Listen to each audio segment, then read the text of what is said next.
चीर बढ़ाया था श्याम तेरी उंगली ने, चीर बढ़ाया था श्याम तेरी उंगली ने, चक्र चलाया था श्याम तेरी उंगली ने, चक्र चलाया था श्याम तेरी उंगली ने। तो इधर विदुर एक विदुरानी को अपना निज अंग वस्त्र दिया है और एक द्रौपदी को वस्त्र दिया।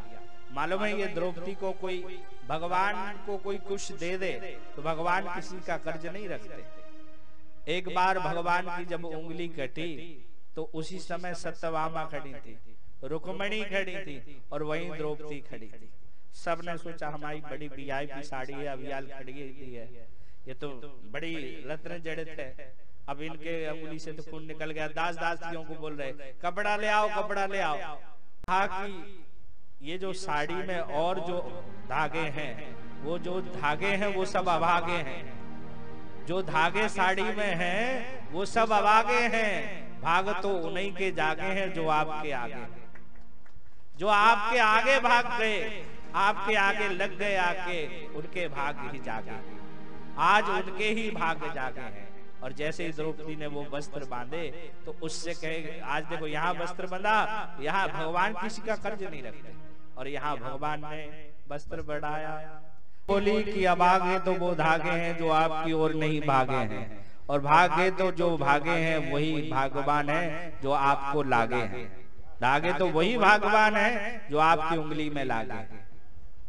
और इस प्रकार से द्रौपदी ने जो वस्त्र दिया, उसी वस्त्र को जब दुशासन खींच रहा था साड़ी पे साड़ी, समझ में ही नहीं रहा था कि साड़ी बिच नारी है कि नारी बिच साड़ी, समझ में ही नहीं आया। इधर वो खींचता गया, भगवान बढ़ाते गए। भगवान किसी का वो नहीं रखते कर्ज, और भगवान उसी को मर्ज देते हैं जिसका कर्ज है उसे दबा भी देते हैं। ध्यान रखना, अगर आपकी भक्ति निष्ठा पक्की होगी, भगवान के प्रति दृढ़ विश्वास होगा, तो आपका कार्य कभी रुकने नहीं देगा भगवान, और आपका कार्य भगवान ही चलाएगा।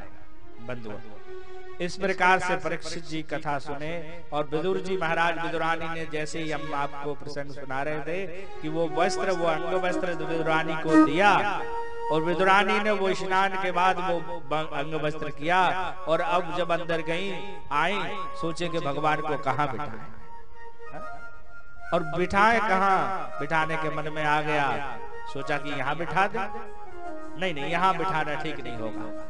विदुरानी झट वहां भागे, अच्छा यहाँ ये स्थान ठीक, लेकिन वहां नहीं, पटा लेके घूम रही हैं, घर के चारों कोने नाप दिए, लेकिन विदुरानी ये निर्णय नहीं ले पा रही कि इनको बिठाएं कहाँ। अब आखिरकार निर्णय ले लिया और घर के बीचों बीच भगवान को बिठा दिया। लेकिन बिठाया कैसा, सीधे पाटे में नहीं बिठाया, पाटा भी उल्टा, और उल्टे पटा पे भगवान को पधरा दिया। भगवान बैठे, भगवान भी बड़े भाव में देखे नहीं कि उल्टे हैं कि सीधे। कई बार जब प्रेम होता ना, प्रेम गति, प्रेम में ये कुछ नहीं देखा जाता, ये देखे कि कैसे हैं ये नहीं देखे, बैठ गए सीधे। अब विदुरानी ने सोचा घर में तो कुछ है ही नहीं, क्या करें। तो देखिए यहाँ संत लोग अपने अपने भाव रखते हैं। कुछ संत कहते हैं कि बतुआ खिलाया, साग खिलाई, और कुछ संत कहते हैं कि बगीचे में गए केले लाए। अब भैया वो तो भगवान जाने उनने क्या लाए क्या खिलाए, लेकिन अपन केले का भाव लेते हैं। तो वो गई विदुरानी, आज विदुर गए हरि घर पाओ,